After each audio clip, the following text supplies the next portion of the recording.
But first, weapons. Late one night in the suburban town of Maybrook, Pennsylvania, every kid from a single classroom disappeared at the exact same time. And that, as the opening narration tells us, is where the story starts. Here's Josh Brolin, the father of one of the missing children, confronting Julia Garner, the missing kid's teacher. I want to talk to you. I don't think we have anything to say to each other. Yeah, I think you have a lot to say. You and every other person in this city. Believe me, the message is loud and clear. I'm the problem. Got it. You know what? I think that's the first honest thing I've heard you say. You are the problem. What, you want to get in my face? You want to threaten me? Nobody's threatening you right now. You're barking up the wrong tree, Oh, okay? you know what? Maybe it was always obvious. The Weapons trailer features imagery of a tense town hall meeting with angry parents demanding answers, snapshots of departed children, and a candlelit, flower-filled memorial outside an elementary school adorned with a sign that says, Maybrook Strong. And have I mentioned that the movie is called Weapons? If you didn't go into Zach Cregger's sophomore feature already assuming the writer-director intended an allegory of American school shootings, you almost certainly walked out considering the strong possibility. During a dream sequence in which Brolin's grieving father, Archer, a weaponizer, chases after his missing son, Matthew, a large assault rifle appears floating above one of the neighborhood houses. Cregger also introduces and underscores how bullying regularly occurs amongst this group of students. Since many studies have connected bullying to school shootings, it's reasonable to assume that he expects us to make the same connection. We like to pose deeply flawed questions here on Filmspotting, Josh, so pardon me if this one follows suit. Cregger's invoking of school shootings is A, entirely intentional and powerful, offering a meaningful added layer to unpack while unraveling the chilling mystery of Maybrook's lost children. B, entirely intentional, but also entirely hollow, and as a result, possibly even distasteful. Or C, I don't know whether it's intentional or unintentional, and I'm not convinced Cregger himself knows, but I don't care because I was having too much dreadful fun. Boy, this is going to be an edition of How Dense is Josh? Because I'm going to take you, Adam, through the timeline of my wrestling with this very question. And I'll, get to the end right now and say, see, I loved Weapons. I think it's incredible. But I will not only allow, but give way to anyone who feels B. That was the unethical choice, right? That you posited, essentially. It's interesting. This is the week of Cinema Interruptus, and a listener came up to me just yesterday after we had screened Robert Altman's The Player, and I thought, we're going to talk a little bit about what we just saw, and she wanted to talk about Weapons. And if you want to follow this listener on Letterboxd, she's there. She posted about Weapons. Kurt Runs is her handle, CurtRuns. And she was quite distraught about what she called the ethical choices made by the filmmakers. Now, I should say we didn't end up getting into it too much. So I am not certain that she's talking specifically about the school shootings connection. It seemed to be perhaps more generally about children and the use of children in the film. So it's just an example that I want to use to put out there is anyone who does have those concerns, I think are legitimate. I mercifully have not been personally touched by what has become all too common in American society, school shootings. And if I had, I might have a totally different perspective on this. I did end up in that place where I found this to be a potent allegory, a cathartic allegory from the vantage point of a person who witnesses this from afar, but still feels an impotent rage about it. But to the denseness question, Adam, I'm telling you, I'm in that group where not only was it not walking out of the theater, it was looking over my notes and trying to piece things together where I was suddenly like, oh, that's it. Like, this is absolutely it. And maybe that moves me more towards the intentional category on the part of Cregger and his collaborators. Where I started right away, though, Adam, was with the tale of the Pied Piper.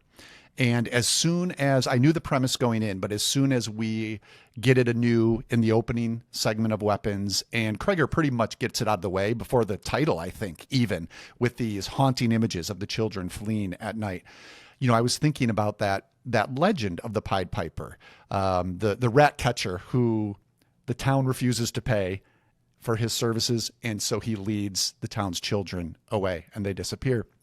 And I'm thinking as I'm watching, what was that legend about, and why does it persist? And read up some more when I got home, and realized that some people suggest, well, this was a way for medieval communities to deal with mass deaths of children, maybe to natural disasters, maybe to disease. And a story like that was helpful in processing it. So I thought, okay, how might weapons, which is very much about children being lost to inexplicable evil, right? Just something that you can't rationalize, like a natural disaster. How might weapons be working in the same way? Or is it hollow? Or is it, not really serving the purpose? Is it exploiting this? And that's when I usually go to the text. During the movie, I was thinking, is this like a Gaza situation? We've been inundated with images of starving children in Gaza. Obviously, that couldn't have been intentional. But is that a way to go with this, where there's a potent metaphor or allegory here? I thought of a couple other directions. And then, yes, you mentioned it in the setup there, Adam, this image of a gun over a house. In the moment, I didn't make the connection, but I did think about other things in the text, and you counted them off, right? This empty classroom, the memorial candles and flowers. And I'm realizing these are bitterly familiar. And I do think that this movie works as a modern Pied Piper tale. And we can't really at this point get into why I found it so cathartic in the end. There's a bonkers climax, let's just say, that is darkly funny, insanely sustained on the level of filmmaking. But also, I found myself, Adam, feeling disturbingly cathartic emotions from that, because subconsciously, I think I had been connecting it to this recurring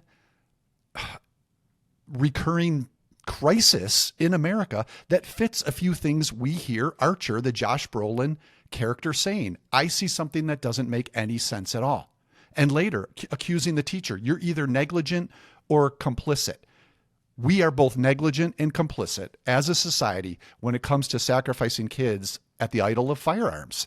And I personally found weapons to be entirely effective as an allegory for that, even if it took me a while being dense and not usually watching movies as puzzle pieces while I'm in the moment. It took me a while to get there, but I got there. And I think I like where the movie landed, or at least where I landed with it. We'll see where the conversation goes. If you feel like we need to get into that sustained bonkers ending, and I agree, we can certainly make some room for some spoiler talk here, and we will provide plenty of advance warning if we do decide to do that. You talk about some of these other references potentially. I don't think this movie has anything in common with the other movie I'm going to mention or the book I'm going to mention, but when you talk about losing children and how we process that, does it have to be losing children to something evil? It can just be nonsensical, unfathomable. The Sweet Hereafter, the Adam McGoyan film, the Russell Banks novel is something I thought about as I watched. Have you been talking to Scott Tobias? No, I haven't, actually. Our friend, critic, and Next Picture Show host, he was at the screening I was at, and afterwards he's like, I'm going to try to sell the group on pairing it with The Sweet Hereafter, which I think you're exactly right. I think that's great. That minds. Would be a brilliant, that would be a brilliant pairing. I hope they do that. And you mention things that viewers could potentially get upset about, like the person who came up to you after Cinema Interruptus. There's even another potential aspect, and I know some people have, and that's regarding who and what, maybe what is the better way to phrase it, what the villain is. That, again, we would have to leave to some spoiler talk. In terms of my answer to the question, and I like this movie too. I don't like the movie quite as much as you do, but I do like the movie. I may be tempted to say D, all of the above, or can I go with other, in that I think it's It's maybe a bit of a red herring. You certainly can't ignore it for all the reasons I outlined and you discussed.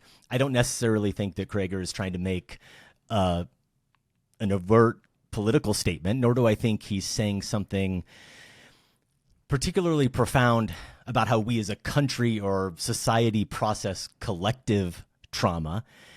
And if you were inclined, I'll go back to this notion of maybe getting a little bit upset about the film. If you were inclined to be annoyed that the movie is exploiting these tragedies, another strike against it could be, this just occurred to me today as I was prepping for this conversation, Josh, the narrator tells us this little girl's voice. We never find out exactly who she is, as far as I know, right? But we have this girl's voice narrating the story at the beginning and comes back at the end. And she tells us that the powers that be in the town are going to cover up what really happened to the kids. I have unresolved questions about the narrator and the logic behind that. I don't think that's a strength of the film and even really necessary. But yeah. I bring that up only because now Cregger's potentially harnessing the language of conspiracy theories, which I don't know that we necessarily want to bring up when it comes to conversations about tragedies involving school shootings. But for me, I suppose it speaks to the challenge and the limitations of these types of allegorical interpretations. And I've maybe talked about this a little bit before. We've talked about Mickey 17 this year. We've talked about Tarkovsky during our Tarkovsky marathon. So there's been a lot of allegorical talk, but it doesn't necessarily expand my understanding or appreciation of a work to read what happens in a movie as representative of something else. I'm more interested in what the text itself is giving me or not giving me. And what I grasped onto here, and I don't mean grasped onto to try to decipher some deeper meaning. I mean just keeping me engaged in the story and feeling like you've got a filmmaker actually wrestling with something, maybe even something personal, and not just trying to usher us forward toward a bloody resolution. Within this Pulp Fiction-esque or Magnolia-esque nonlinear structure that we have, and that is what we have. We have chapters divided by characters, character names, and it overlaps. We get repeating moments from different points of view, different perspectives of these individual characters. It's not just that each one of them, Josh, each one of these characters is dealing with individual pain and trying to forge ahead. There are lots of movies about characters who are suffering. Here we have very lonely, isolated, hurt characters who consistently, and I would say arguably always unintentionally, hurt other people. Not only are none of them bad, we're usually sympathetic to their circumstances. We understand, but their pain leads to choices and a spiraling that causes other pain. I'll give you just two examples. The first two characters we meet, Justine, the teacher, Julia Garner's character. She is certainly a victim here. She is not someone to blame for anything that has happened. She's not to blame for this tragedy, despite how some people feel or think, have to believe. They're clinging to this notion that she must be to blame because they need someone to blame. She's not a witch, but she chooses to self-medicate excessively with alcohol. It's an issue that we learned she had before this tragedy. And selfishly, again, understandably, but selfishly, she brings another character down with her. And that character makes their own choices. I'm not discounting that, but it's a cycle. And what do his choices lead to? Another person's unintended pain and disappointment. Think about, Josh, all that ensues in this film. All the dominoes that fall that you can trace back to Justine at the bar. And of course, before that, the tragedy. But Justine at the bar insisting, just have one drink with me, please. Yeah, a real drink. Yeah. And then we go to Archer. The pain of losing his son not only causes him to lash out at Justine, amplifying her pain, which leads to her going to the bar and meeting with that person and wanting to have just one real drink. But Cregger shows us one interaction with Archer's wife. Her saying goodbye to go to work. He's sleeping. He's waking up in his son's bed. It's clear from that one terse interaction that their marriage is completely on the ropes since Matthew's disappearance. Rather than turning to each other, rather than relying on each other, Archer, anyway, has completely turned inward. He is understandably here again, but selfishly, let the pain completely consume him. And he's completely detached from his marriage. And I think there's a corollary with every other main character, certainly every other character who gets to chapter, save one. And I won't get into that because of spoilers. And it even connects back to the character who we shall not speak about, because then we're really getting into spoilers, that villain character as I'm identifying them. But that connection too, Josh, even confirms further for me that Cregger explores the way pain consumes and controls us, how it can be weaponized, and the collateral damage it causes. I think you're onto something that I was trying to piece together, and this is helpful in that vein, about the notion of parasites in a way and feeding off others. And these characters aren't really, recurs. It's a motif. There are characters watching a nature documentary and we see a good 30 seconds of it, and it's about a form of parasites. And it's not that the characters you're describing are necessarily meaning to feed off others, but I like how you're talking about the transferring of pain, and I think that fits. The structure I think is very intricate and smart and clever and effective. I want to return to it, but first I want to say that I like what you were talking about in terms of appreciating the experience that you're given, not necessarily putting all your eggs in the basket of the allegory. And I wanted to return to that because I'm not, despite what I said at the top, I'm not as enthusiastic about weapons because it does function for me as an allegory for school shootings. I mostly appreciated this as an expertly constructed, terrifying, like heart-thumping horror movie.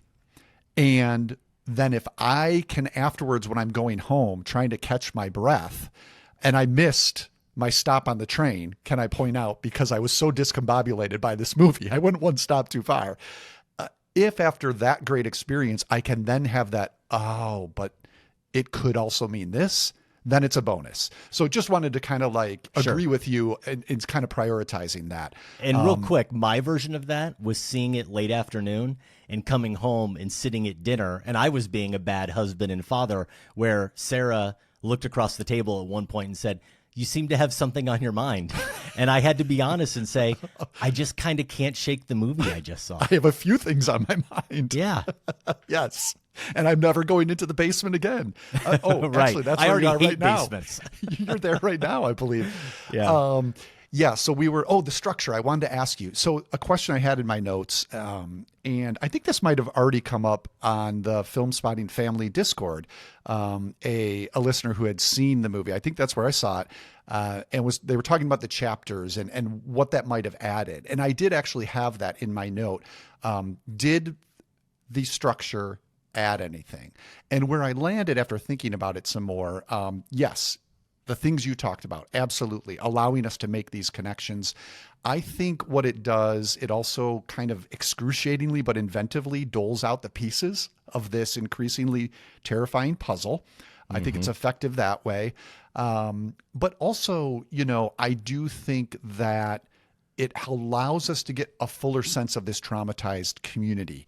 I found myself forming more intimate connections with each character and learning about their foibles, to your point, in a way I probably would not have if this was all focused on Justine, say, or all focused on Archer. Those others would have been more supporting characters. And by making everyone a supporting character, I felt like I knew this place, this town, better than I would have otherwise. And so I appreciated that.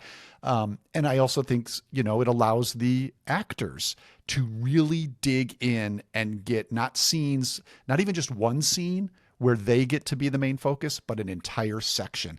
And I think Brolin is excellent, and Garner is incredible as this exasperated basket case. You described her well. She is not the villain, but boy, she's making almost every wrong choice you could, given the situation she's in. And I think Garner is incredible in the role. Yeah, she's very good because she is making all those wrong choices, but we see her as flawed. We see her as human. And I think we understand, at least I understood, that she was thinking about her students, that she was making Yes. choices that weren't, here again, she wasn't making choices that were driven by selfishness, but her pain was leading her to make what often were very bad decisions. I was at first a little bit confounded by the structure, Josh, because I was so interested in those first two characters, and especially Justine, especially Garner and her performance too. And once we started going from Justine to Archer and then to Paul, which is the Alden Ehrenreich character, who's also great, by the way. He's very good. But once I went from him, and then I think we go from him maybe to James, who is a character we do meet earlier. Again, all these stories overlap, and he's someone who is asking for money, and he's looking for a fix. There may be another character in between, but we do meet James at one point. And the point here is, regardless of what order they go in, I started feeling like, okay, you're right. He is being very clever about how he's doling out information, and I almost felt like Cregger was being too clever. You're being a little too deliberate. You're being a little bit too precocious about how you're doling out the information. And maybe to the movie's credit, Josh, I was so invested in where the story was going that I wanted to get some of the resolution a little quicker, and I felt like he was going down some paths that were distractions. But I want to go back to why I really felt that way, and why I felt like some of those storylines were kind of, at first, I felt like it was the movie spinning its wheels a little bit. I started to feel, sitting in my seat, I started to feel myself become a little disengaged from the story. And as I said, it really was because I was so tied to those characters, Justine and Archer. And I think that that's because the movie fundamentally is about them. It understands that That's fair. At the core of this film, 17 kids disappear all from one teacher's classroom, and he's the one who says it. Why only hers?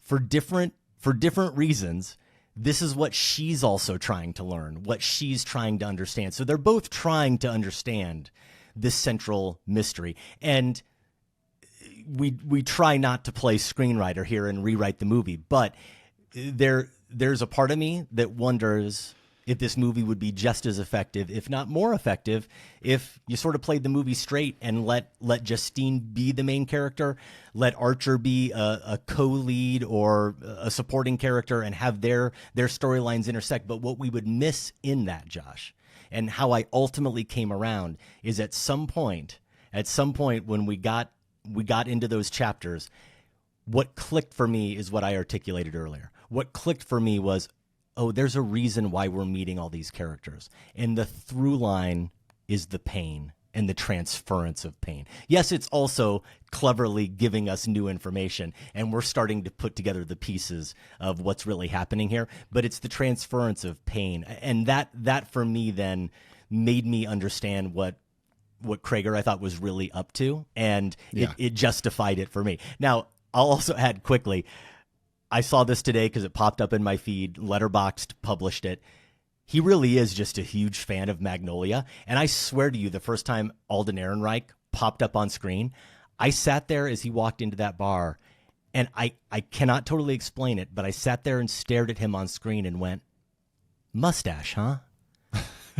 Mustache. Like, why? And he's a police officer, and he's got that mustache. The first time we see him, he's in his uniform, and he's got a mustache. And I kind of just sat there. There was something about it. I'm not even saying I responded negatively to it, but there was something that just made me dwell on it. And then I read today that was just Cregger going, I just love the character John C. Reilly plays in Magnolia. So I had Alden Ehrenreich have a mustache like the cop in Magnolia. Well, okay. Yeah, there you go. We Sure. we have to find all kind of inspiration, all kinds of places. Sure. Yeah, definitely Magnolia touchstone. You can see that throughout this movie. And to your point about, once you connected with the through line of pain for all the characters, that's tied to what I was saying about, then it became a portrait of communal pain. For me, the structure allowed it to be a community's pain that we're holding. And the pacing, I never flagged because, again, I don't remember where we get these set pieces. And and I'm going to dance around this for spoilers, but there is a gas station incident, which the way that is staged is the opposite of a jump scare. And so, Adam, I think my heart leapt when I realized what was happening, and then it like tried to literally crawl out of my throat. Yeah, it was that's like the this scene we cut off. sensation. Right before that happened, you heard the audio. Yeah, It was this sensation I don't know that I've had since maybe I was a kid watching The Shining, too young. And then there is another moment which I think occurs earlier that I will not describe in detail as well. It is, I'll just say, Justine is asleep in her car, and particularly vulnerable. I know where you're going. And the way Cregger uses delicate movement of the camera, very specific blocking, and then sound design to communicate what could be about to happen. It's a single take, I can say that. And it's just an unbearable experience of dread. And connected to it, the mileage they get in this movie out of a suburban home's front door opening to a blackness. I don't know how they managed that, but it is unlike anything else I think I've seen. The cinematographer Larkin Siepel here, who worked on Everything Everywhere All at Once, actually, the blackness when that door opens is underworldly. I don't know how you describe it, but it's terrifying. Just a shot of that every time you see it, because it's a motif I never got used to. So the overall point is there are enough brilliantly crafted horror set pieces in this for me to just hook me and keep me, allowing me to catch my breath when we do then go follow another character for a little while also being fearful of what in some cases I know is coming that they don't, that a character might not, which brings us back to Cregger's, earlier movie Barbarian, which I liked well enough, but it did cleverly play with narrative perspective. Barbarian is, famously a good way into the movie cuts off from the people we've been watching and introduces someone entirely new, and then has that person in the situation we'd been watching. So we know more information there, and he's doing something similar here. I think it's more effective here, playing with the idea of narrative perspective.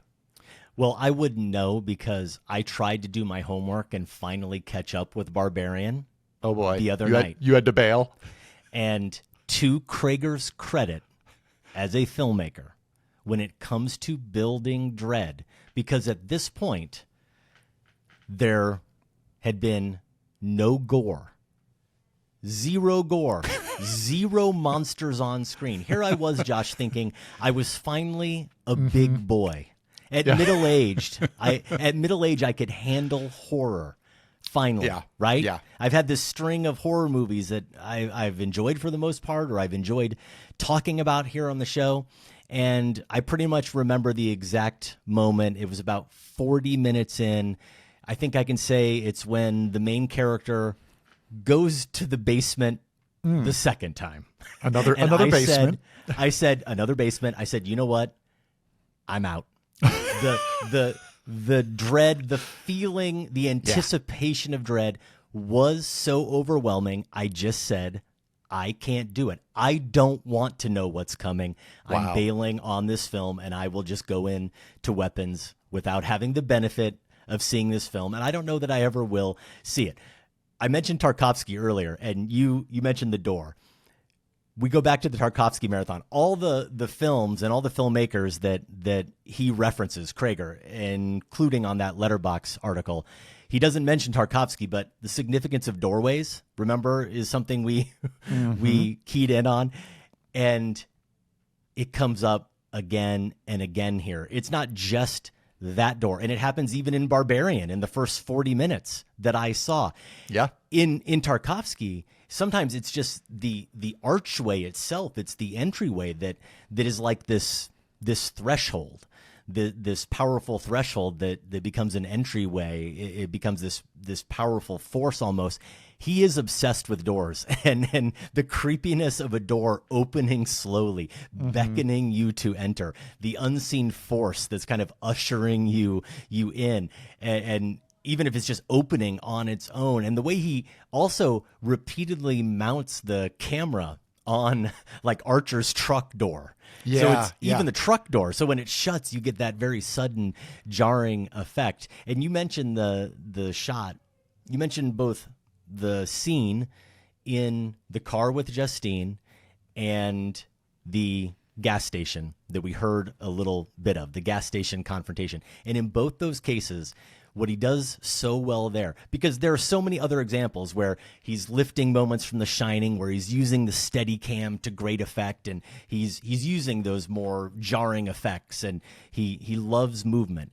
What I love about both of those scenes, it's Julia Garner first alerting us with her eyes that something is coming. And that's what clues us in and gets us a little nervous first, gets us anxious first. And then the camera just kind of swings a little bit before it even shows us what's coming towards us. And then in that shot in the car, it is a still camera that is just focused on her in the driver's seat of her car, and it's all what's happening off camera. Yeah. That's what's killing us as viewers is the waiting and the not knowing what is happening and what could be about to happen. So he understands how to use that space within the frame, but also the space outside of the frame to build that dread. And then even you think about the poster and the imagery that comes back, that recurs in this film again and again, the running shots of the children. It does become clearer what that is meant to evoke. To me, it really does feel like a jet plane where their arms are spread back like wings. Yeah. And obviously for them all to be running to the same place at the same time, they must be, here again, that idea of control, they must be lacking some control. But there's also this sense, Josh, that while some force must be driving them, they also look like kids who are using their imagination, and that they are totally free in the moment. And so that juxtaposition, that contradiction is so striking.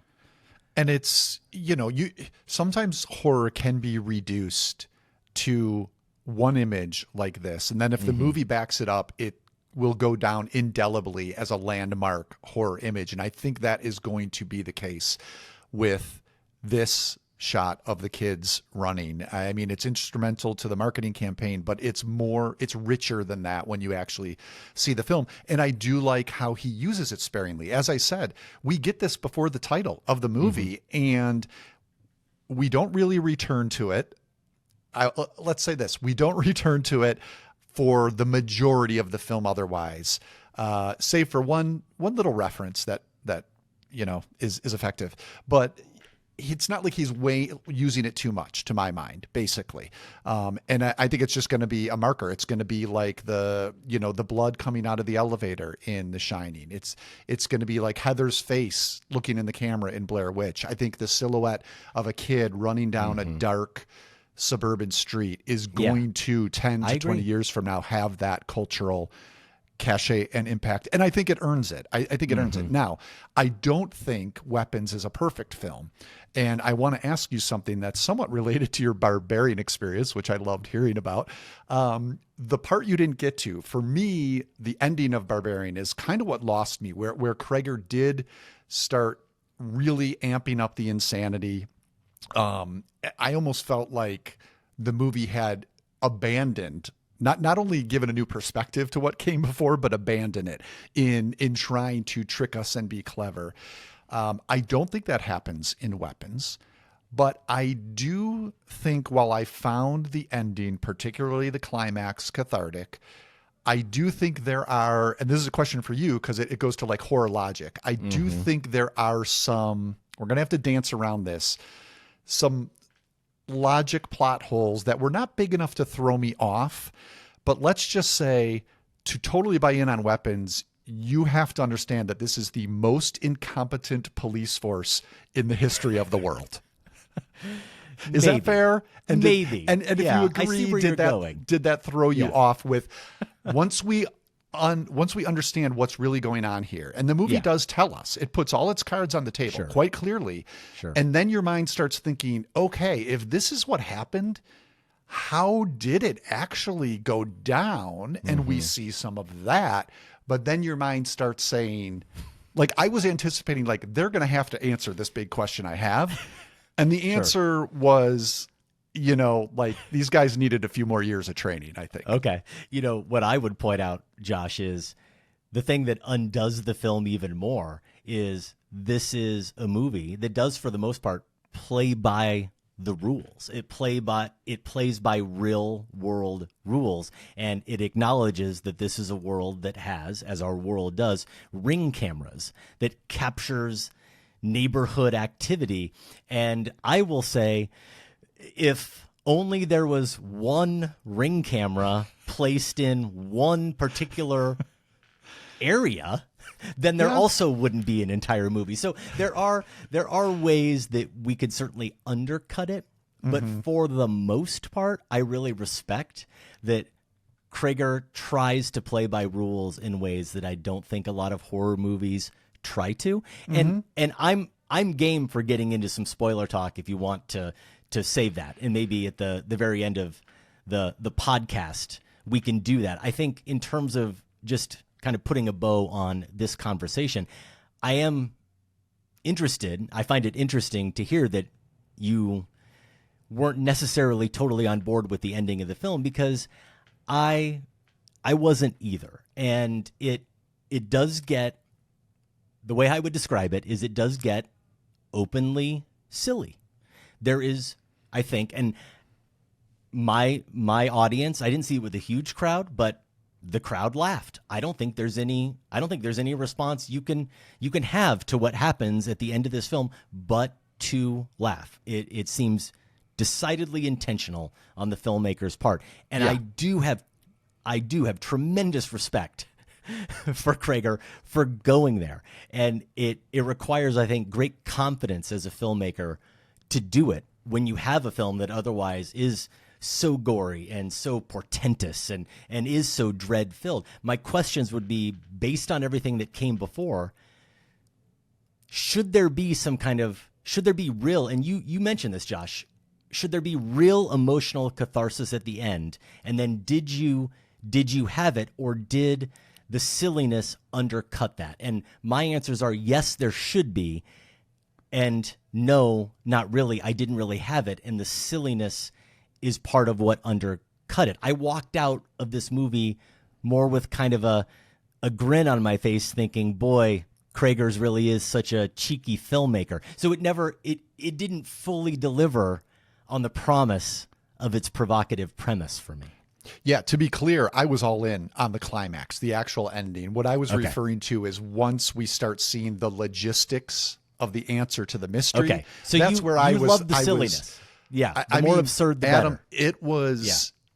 Yeah. I was like, no, this isn't going to happen, is it? Yeah. And then I was like, oh, it's happening. Yeah. And I was like, it's still happening, and it's happening like that, and it's like, it's almost like they knew they had a good joke, and then I mean, it is played as a comedy bit, because it's now let's up the ante here. Now what if it happens here? Now here, and the audio that goes with it. Yes. I can't talk in detail here about why it works for me, but I will say, Adam, my intellectual response gave way to the catharsis. Okay. And again, this was before I had made the allegorical connection to school shooting. Sure. So it was like a subliminal, subconscious, like, I didn't know why I was feeling so cathartic about this crazy climax, because every bone in my body was probably telling me I should not be enjoying this. I should not be disturbed, laughing. Why am I finding this like yes? And I think for a couple of reasons: the brilliance of the filmmaking, and deep down, there was something this movie was nagging at me about, that I needed a cathartic experience. So I really do believe that's what I had. And but I think I completely understand if you were taken out by it, because it is a big, big swing. And I think the distinction in what I'm hearing, or what I think I'm hearing from you, is you're speaking about catharsis more in the sense of the movie itself delivering a sense of catharsis. And I'm thinking very specifically in terms of the characters. I'm thinking about where Justine is at, where Archer is at. I'm thinking about where another character or characters are at that I don't want to get into. Yeah. That's the catharsis I need the movie to deliver. And I think the movie tries to deliver it. It's not that it's not there, but I didn't feel it on the level that I thought I might based on everything that came before. Yeah, the final moments, and this is related back to my qualms about the voiceover narration that bookends this.